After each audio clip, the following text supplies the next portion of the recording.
You are alone? I have 2 droids. We've come in search of a ship that crashed near here. Maybe I can help you. I am Boba Fett. The ship you seek is nearby. Are the Imperial troops near this planet? They are here, friend, and growing more powerful.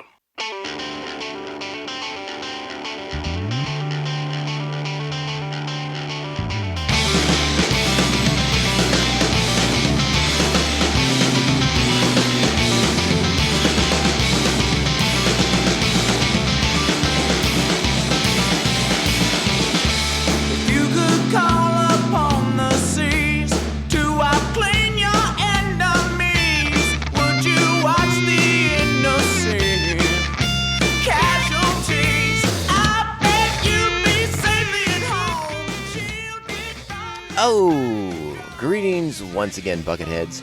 Mavar Tigar, welcome to a special episode of Mando Vision. Nargai Tom, and thank you so much for checking out this small, independent Star Wars podcast. Remember, the best way to reach out to us is via social media, at Mando_Vision on Twitter and Instagram. You can email the show, mandovisiontom@gmail.com. Please be sure to like, subscribe, and share the show with all the other Mandalorians in your covert. And if possible or so inclined, 5-star reviews are the best and easiest way to help support the show. They really help small independent shows like us stand out, not get lost in the shuffle, and defeat the algorithm. Thank you so much for doing so in advance. Well, welcome aboard. This is a special episode of the show. As many of you may know, I am currently on holiday, and so why not talk about a recently added piece of Star Wars holiday fun. Now available. It's been available for quite some time now on Disney Plus, on the Star Wars tab. When you go down to the vintage Star Wars, you can experience 9 minutes of sheer insanity, sheer bewilderment, of sheer 70s glory. That's the only way I can really describe it. I am, of course, talking about the animated segment from the Star Wars Holiday Special, The Faithful Wookie. This is the animated sequence that was the debut of Boba Fett, of all things. This is where Boba first made his appearance in the Star Wars galaxy. And for a long time, many people considered this to be the only redeeming aspect of the Star Wars Holiday Special, which is infamous for so many reasons. Well, whether it's bad makeup, bad costumes, bad stories. It's pretty reviled. The whole thing, you can watch the whole special. It's on YouTube. If you have not seen it before, I've seen a bootleg of it. Probably 25 years ago when I watched that sucker, and it was a slog. I'm not gonna lie. It's not my favorite piece of Star Wars material out there. Yeah, I don't really, I don't want to sit here and poo-poo all over it. But from that came The Faithful Wookie. Like I said, it was an introduction to Boba Fett, who is very interesting in his look. His look is pretty intact, but there's some oddities to talk about. His behavior, the way for me, what's interesting, the most interesting about this is his delivery. The way he talks is so, I don't know, unique. And so, yeah, we are going to talk about that. We are here, again, it's a bonus episode, and we're going to be talking about a 9-minute segment from the Star Wars Holiday Special. So I don't even know if I'll be able to if I have the guts to call this a full-blown episode of MandoVision. At the very least, it will be a bonus episode of MandoVision. And again, I thank you all so much for checking it out. I'm very curious, everyone's thoughts and feelings on the Star Wars Holiday Special, on The Faithful Wookie in particular. It's like, do you find aspects of it, kind of redemptive in a sense? Like, when you got to sit down and watch it, you're like, oh, it's not as bad as everyone says it is. And that, again, that applies to both the Holiday Special itself as a whole, and The Faithful Wookie as just an animated segment within that special. So you know what we're going to do first, before we dive into everything? You have to strap on your buckets. Let's go. You are foolish to waste your kindness on this dumb creature. No lower life form is worth going hungry for, friend. I take it you have no love of the Empire. I don't. Well, neither do I. It will be easy to find the ship you seek. Follow me, friend. Don't you think it might be imprudent to trust him so quickly, sir? He's our only chance. And besides, he seems like a friend. Oh, Luke, so young, so naive, so just impressed by Boba Fett and that sweet, sweet armor that you were easily duped into following him almost into an Imperial trap. And that's kind of how this show gets started. Again, this is a 9-minute special from the Star Wars Holiday Special, The Faithful Wookie. Chewbacca has alerted the rebels that he and Han were out trying to get this mysterious talisman, and apparently it gets you some kind of virus. And the best way to fight off this virus is to be hung upside down once you're unconscious. It keeps the blood flowing to the brain, apparently. So Chewbacca has strung up Han Solo, and now R2, Luke, and Luke, R2, and C-3PO are going to come out, help as best they can with their friends. And by the way, Luke comes out in a Y-wing, that's an interesting choice, right? And very, very unique. Chewbacca crashes the Millennium Falcon on this planet Pana, and they crash it into a I don't know. It looked like eggplant hummus. That's what the water looked like. Maybe like some kind of a purple kind of fondue, if you will. It's very unique. The visuals for the animated series for this animated special are very 70s, very peculiar, if I could use that word. I believe the company that did the animation for this was Nelvana, and they, this was very much in their style. But when you watch it and you kind of compare it and contrast it with Star Wars, the first Star Wars had come out in '77, A New Hope, and Nelvana gave a very unique interpretation of Star Wars for this animated special. Pay attention to the way R2-D2 moves around. He's very wiggly, very flexible for a droid. That you would think has a very solid, unbending sort of body. Han Solo, I'm not sure what Han Solo is supposed to be in this. I guess he's a human, but it's hard to tell. C-3PO has some. I like the way. Well, like is an interesting choice, but it's an interesting method that they use for C-3PO to blink. Not that I ever thought that a droid needed to blink, but Nelvana apparently decided that C-3PO should blink. So he has a very unique blinking pattern, way in which he blinks even. And then, of course, there's Luke, who looks like Luke for the most part. He's in the costume, the outfit that we saw him wearing at the end, at the ceremony in A New Hope, when he's getting his medal. It would have been kind of funny if he still had the medal on. I would have kind of dug that more if he was just like super braggadocious, like, hey, did you see that medal I got for Blood of the Death Star? It's right here. Got it right here. On my body. On my person. And then, of course, there is the introduction of Boba Fett, who his armor, his look is very, it's very much in line with what we see when we finally meet up with Boba Fett for real in Return of the Jedi. One of the things that's interesting to note is that little, it looks like a little tiny eye, like a third eye sort of situation at the center point of his helmet. That obviously did not make the transition to live action. I think probably for the best. And of course, he has his distinctive look, the pelt, the T-visor, the whole shebang. But his weapons, I think we all know by now his Ambin phase blaster rifle is from this special, the one that we see in The Mandalorian, that we see the Mandalorian using, a lot of which he uses in season 1 of the show. This is from that. This is what inspired Favreau. Favreau obviously remembered very much this holiday special and the Faithful Wookiee in particular. So yeah, this is the weapon they crafted for Din Djarin. So yeah, this is that weapon's first appearance. So yeah, pretty unique visuals. It's a 9-minute segment, so we don't have a ton of plot. It's kind of a convoluted plan that Boba Fett has constructed, because surprise, surprise, he is working for Darth Vader in an attempt to reveal the location of the rebels so that Vader can then arrive and stop them all. So this virus, Boba Fett's going to help them get the cure for it, and they're going to go to Pana City.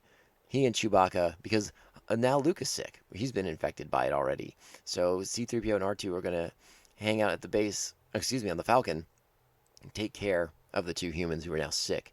So we get Chewie and Boba in in the city on their adventures. And listen, let's be honest, Boba Fett. Luke said it right there. He seems like he's a friend. I don't know, Luke, if you just watched him whack that giant Pana dragon that he was riding, did not seem very friendly to me. Kind of cruel to animals, called them big dumb creatures, and he just whacks them with his pulse rifle. It's a bad look. Talisman. Boba Fett, no! He's a friend. Don't hurt him, Boba. What did he do to Luke? He didn't do anything. R2-D2 has detected contamination. It must have come from the talisman. That's another interesting aspect of this episode as well, is the pronunciation of Boba Fett. They very much emphasize the Boba, which is kind of what we saw when we watched episode 2 with Ton Wei pronouncing it Boba. And that's how we hear it by a lot of the other characters in this episode. So, again, very interesting and a very, very unique sort of take on things. Another interesting element of this is, again, we have this mysterious talisman, this mystical talisman that Han and Chewie were out to find. And as Luke is entering the Millennium Falcon to check on his friends to help them, we see Chewie just casually throwing it out out the window and dumping it into the river. I'm sorry, the water, the ocean of Pana. And this sets off Boba Fett. This is when he comes in. He wraps up Chewie with his rope cables. And C-3PO eventually talks down Boba Fett and lets him know that it's not Luke's fault that Luke passed out, and that we're going to find out a little bit more about this virus that's rendering everyone human, unconscious and having to have them be put upside down. Check this out. I know this sleeping virus the Empire uses on its enemies. They have a remedy for it in the city. I could get some for you. I'm afraid Chewbacca insists on going with you. You will only get in the way. But if you must, come on. It's just so silly. Another aspect of the series, of this animation thing that I neglected to talk about when we first began was the opening of the animation sequence of the Faithful Wookiee, where it's like very Star Trek-esque. We get sort of like a captain's log opening for this, and it was jarring to me. It was like wow, people didn't really have a solid idea of what Star Wars was at the time. So it felt like, well, Star Trek's something that's going on. We can watch reruns of the original series, and Captain Kirk's always talking into his log and making a journal entry for everyone to hear, and kind of giving you a place to have exposition and kind of get everything out. And I guess exposition is fairly important when you have 9 minutes of animation to kind of tell your little story and wrap it up in a way. I don't know if I want to say satisfying way, but in a way. So, yeah, an interesting piece of, I don't know. Again, I don't want to call it more than it is. I mean, it's just Star Wars was very, very different after the first movie, and before I think really Lucas had a feel for what he wanted this universe to look like. I don't know that for a fact. He has talked about it many times that he was very much removed from the process of the Star Wars Holiday Special, in particular with the animation. I think they contributed the idea of Boba Fett, but it's not like they consulted him on storytelling aspects. And as Boba Fett just told us, the Empire apparently has a sleeping virus that they can deploy against their enemies, because I guess that sounds like a cool thing that the Empire would do. Yeah, I jest, but please, I hope everyone knows that I'm not attempting to make fun of this at all. Actually, I kind of sort of like this. It has a weird charm to it. It has a sort of again, a unique visual flair. In a sort of lack of understanding of what Star Wars is, that is, again, I'll just say charming. There's something somewhat enjoyable about this, even though it is just kind of bonkers and off the wall and a little weird.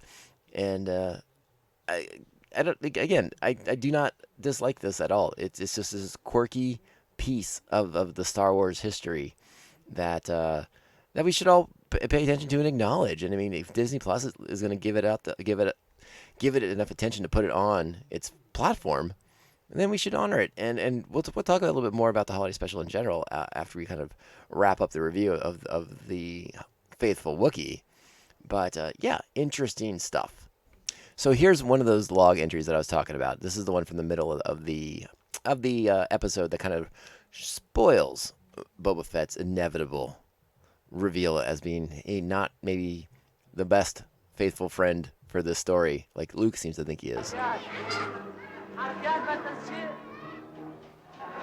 Starlog update.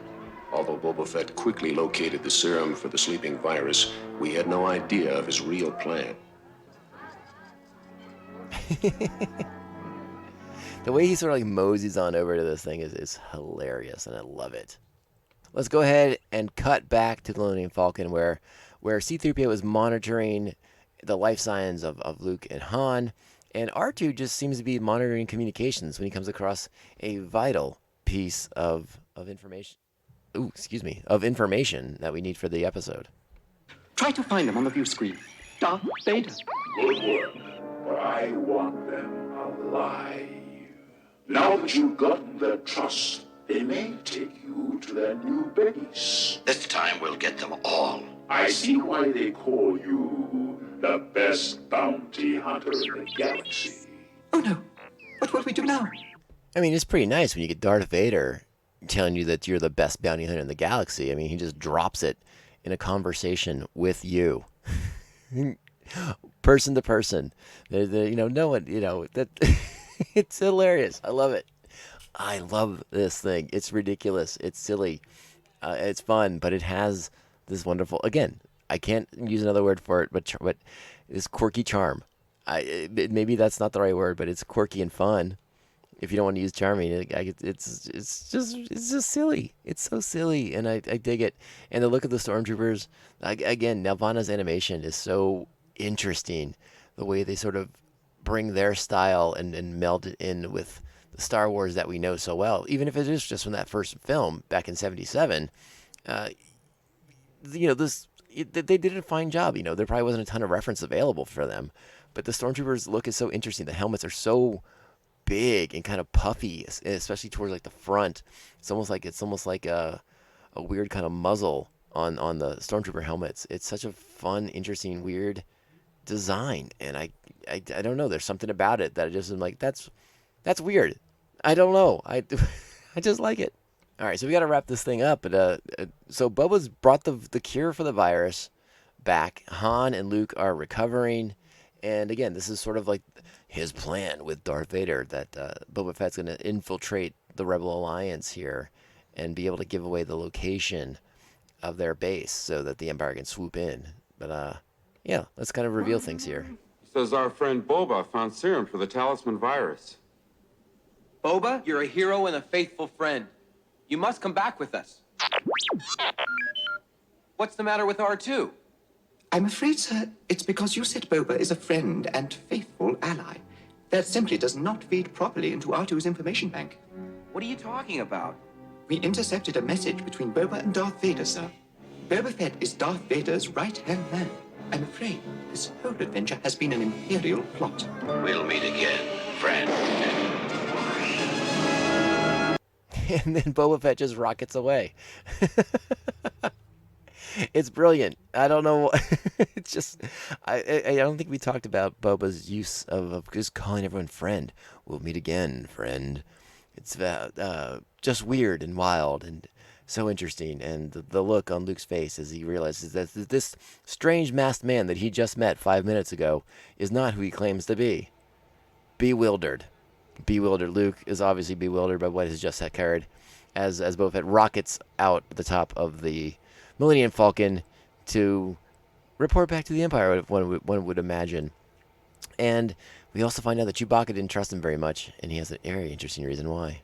Well, trust a droid to get to the bottom of things. Boba sure fooled the rest of us. I beg your pardon, sir. Chewbacca suspected all along there was something bad about Boba. How did you know, Chewie? May I quote directly, sir? He just didn't smell right. Well, let's get off this galactic raindrop. Captain Kazan, Starlog entry 320. Okay, we don't need to hear the Starlog entry. But yeah, because Boba Fett didn't smell right, Chewbacca knew all along. I cannot implore you enough. It's 9 minutes long.